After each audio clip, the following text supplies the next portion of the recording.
This program is brought to you by Globe Asiatic.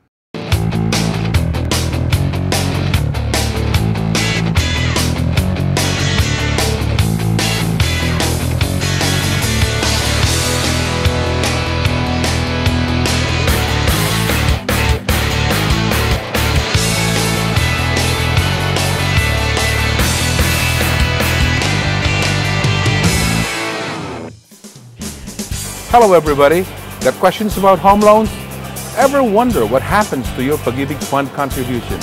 Well, we will get help from the main man of the Home Mutual Development Fund, also known as the Pag-ibig Fund, to answer your queries. We know that home loans can really be complicated. That is why the GA Report is here for you.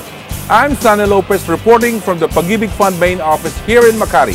And this is the GA Report.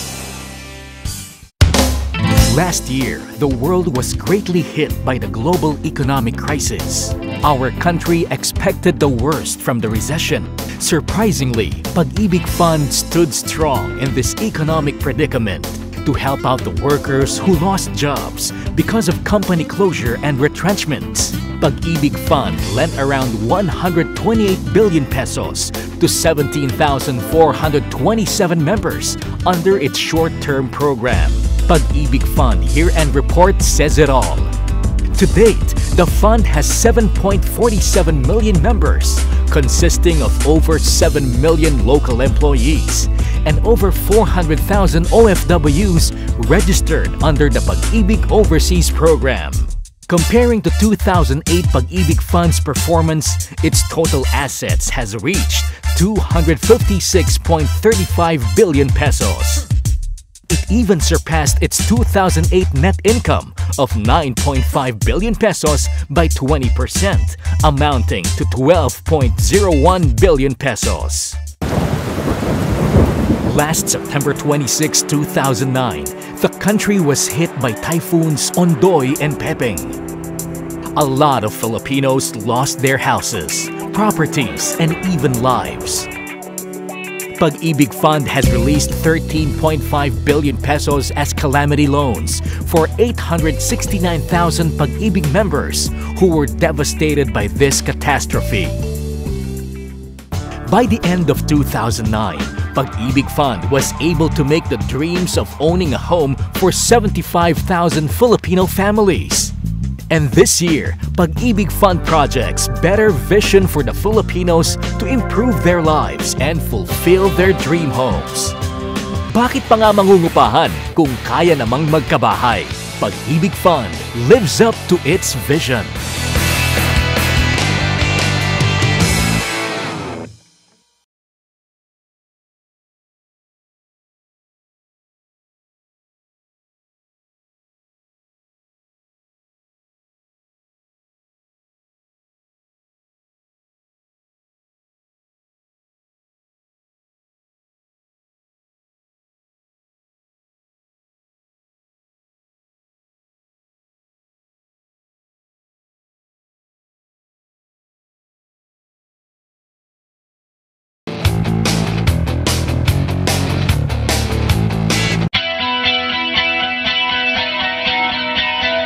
It is every Filipino's dream to own a house.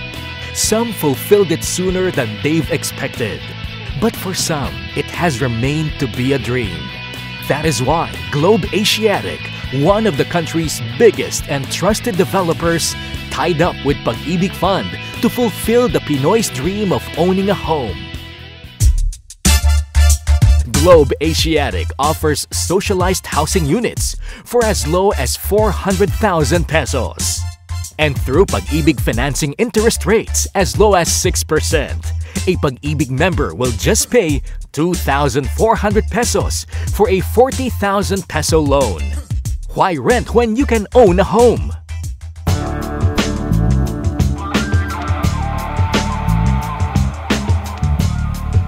Severa Bacolor and Mabalacat in Pampanga are two of Globe Asiatic's landmark projects. Both are thriving communities within a city. Both have its own school, church, wet and dry market, municipal hall, and a commercial center. Zevera Mabalacat has its own amusement park. So, if you're still thinking that that dream home is too far from happening, think again. Globe Asiatic and Pag-ibig Fund are here to help you build your dreams.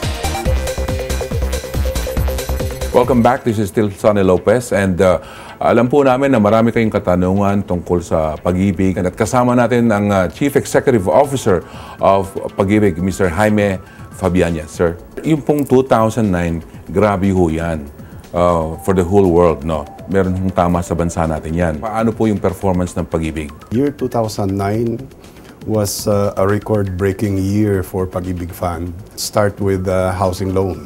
Yes, sir. In year 2008, ang nabigyan ng pabahay ng Pag-ibig was only 62,000 families. But year 2009, umabot ito ng 75,000. Now, in terms of loan value, year 2008, it was only 34 billion. But last year, umabot tayo ng 46 billion. Very affordable talaga yung housing loan program ng Pag-ibig Fund, no?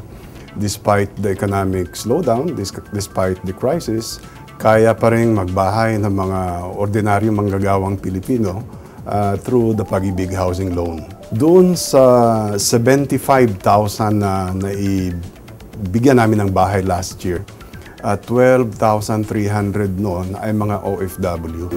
Okay. So the year before, it was only 6,000, then it more than doubled, no? In year 2008, ang loan value for OFW Pag-ibig housing loan was only 6 billion. And then year 2009, it went up to 9.6 billion. So lalabas ngayon na araw-araw 60 OFW families ang nagkakaroon ng bahay dahil sa Pag-ibig Fund. Pero you're not just limited to housing, hindi ho ba? The program of Pag-ibig Fund, it has two main mandates, no, or targets. The first one is, this is of course a savings program for Filipino workers. Contribute nila every month, hindi yun nawawala. We treat them as savings, and for those who will not avail of the housing loan, they can also avail of the multipurpose loan program of Pag-ibig Fund.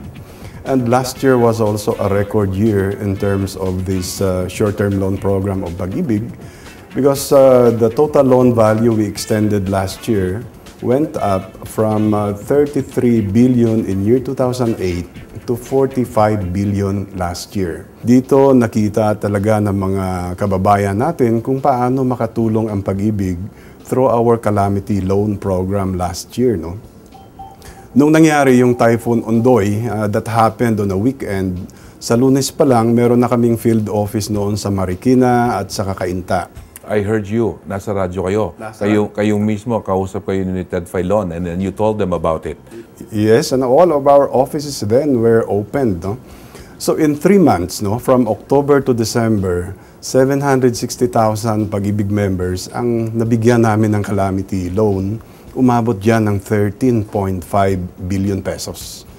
So walang ahensya ng gobyerno na nakapagbigay ng ganong kadami at ganong kalaking amount, no, para lang matulungan yung mga nasalanta ng bagyo. Sino ho bang mga miyembro ng Pag-ibig? Lahat ng mga empleyadong covered ng SSS, GSIS, pati na itong mga miyembro ng Armed Forces of the Philippines, no? Mga military, police. Lately, isinama na rin sa mandatory coverage ang ating mga overseas Filipino workers. Paano ho kaya natin mapapalawak po ang membership ng Pag-ibig? Dahil alam natin, mga nagbabalot dyan, mayroong mga nagmamasahe dyan, manicurista, na gustong magkaroon din ng bahay at maging miyembro nyo. We are actually devising a program na pati yung mga small store owners, yung mga drivers, yung mga for as long as merong source of income, that they can now also be covered by Pag-ibig Fund, so that they can also enjoy the benefits of Pag-ibig. Sinasabi nyo, dumami ho yung mga napautang natin. Ano hong ginawa nyo para lalong mainganyo in terms of interest po itong ating mga kababayan? Ang pinaka-significant change na nagawa sa Pag-ibig under the leadership of our chairman, no, si Kabayan Noli de Castro, is yung pababa yung interest rate ng Pag-ibig Fund. Noong una, it was as high as 16%.